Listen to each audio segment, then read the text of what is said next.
पर्यावरणाचा विनाश सरकार पुरस्कृत मॅकेन्झी डाबरे। नमस्कार, मी रेणुका नाडकर आणि आपण पाहताय समर्थन लाईव्ह। वसई विरार शहरात अनेक ठिकाणी पाणथळ जमिनीवर भराव करून बांधकामं केली जात आहेत। यामुळे पावसाळ्यात सलग 2 ते 3 दिवस पाऊस पडल्यानंतर शहरात पाणी तुंबते। शहरात अशी परिस्थिती असताना वाढवण बंदरासाठी 5000 एकर जागेत भराव करण्यात येणार आहे।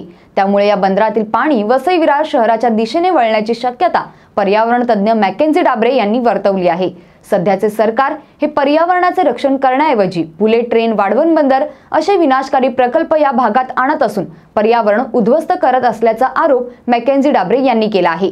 वाढवण बंदराबाबत त्यांनी काय भूमिका मांडली पाहूयात। नमस्कार, माझं नाव मॅकेन्झी डाबरे। वसईतल्या पर्यावरणासंदर्भात आणि वसईतल्या एकंदरीत ज्या सगळ्या सामाजिक समस्या आहेत या संदर्भामध्ये आम्ही कार्यरत आहोत। आज आपण बघतोय की हवामान जे बदलत आहे, ज्यामुळे पाऊस जर लागला तर सलग 1 दिवसामध्ये 1 महिन्याचा पाऊस पडतोय। मागच्या 2-4 महिन्यामध्ये आपण जो गरमीचा, उन्हाचा अनुभव घेतला, अगदी आपल्या भारतातल्या दिल्लीसारखे शहर ते 50 डिग्रीपर्यंत पोहोचले आणि मुंबई 42-43 डिग्रीपर्यंत पोहोचलेलं। अतिशय जोरात पाऊस, जोरात होणारं वादळ आणि ही सगळी परिस्थिती गंभीर असताना आपलं शासन, मग ते केंद्र सरकार असेल, राज्य सरकार असेल किंवा वसईतलं महानगरपालिका असेल, हे पर्यावरणाचं रक्षण करण्याऐवजी पूर्ण पर्यावरण जे आहे ते उद्ध्वस्त करत आहे। आज आपण बघतो की आपली वसई जी आहे ती सातत्याने बुडत असते, कारण वसईतले पूर्णतः वेटलँड, पाणथळ जागा यांनी संपून टाकल्या, भराव करून टाकला। आपल्या बाजूचं तुंगारेश्वर फॉरेस्ट आहे, त्या संदर्भात आम्ही आता याचिका दाखल केलेली आहे। तर तुंगारेश्वर फॉरेस्ट हे पूर्णतः उद्ध्वस्त होण्याच्या मार्गावर यांनी ठेवलेल्या अतिशय घातक अशा केमिकल कंपन्या तिकडे आहेत। आपल्या वाढवणमध्ये जो प्रकल्प येतोय वाढवण बंदराचा, त्यामध्ये 5000 एकर इतका भराव केल्यानंतर तो समुद्राचं पाणी कुठे ना कुठेतरी दुसऱ्या ठिकाणी वळणार। वसई किंवा वसईची किनारपट्टी ही अगदी भरती रेषेच्या समीप पोचणारी आहे। जर हा भराव झाला ते पाणी गावात घुसणार आहे। आजच इकडली माती जी आहे, इकडली जमीन जी आहे ती नापीक झालेली आहे।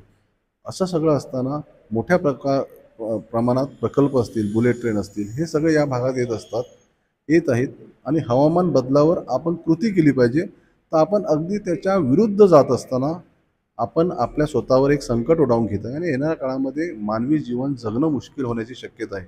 आणि हे लक्षात घेता कोकणामध्ये, पालघर जिल्ह्यामध्ये आणि वसईमध्ये काम करणारे जे काही सामाजिक कार्यकर्ते आहेत त्यांच्या जाणीवा वाढवून प्रशासनाला सकारात्मक कृती करण्यास भाग पाडणं आणि त्यासाठी दबावगट बनवणं आणि त्यासाठीची रणनीती, त्यासाठीचे प्रयत्न, त्यासाठीचं आपलं नियोजन यासाठी आम्ही भेटत असतो। वसईमध्ये आणि या पालघर जिल्ह्यामध्ये, कोकण पट्ट्यामध्ये जे मोठे बंदरं, मोठे रिफायनरी येत आहेत आणि त्याच्यातून केमिकल कंपन्या मोठ्या प्रमाणात तिकडे येण्याची शक्यता आहे।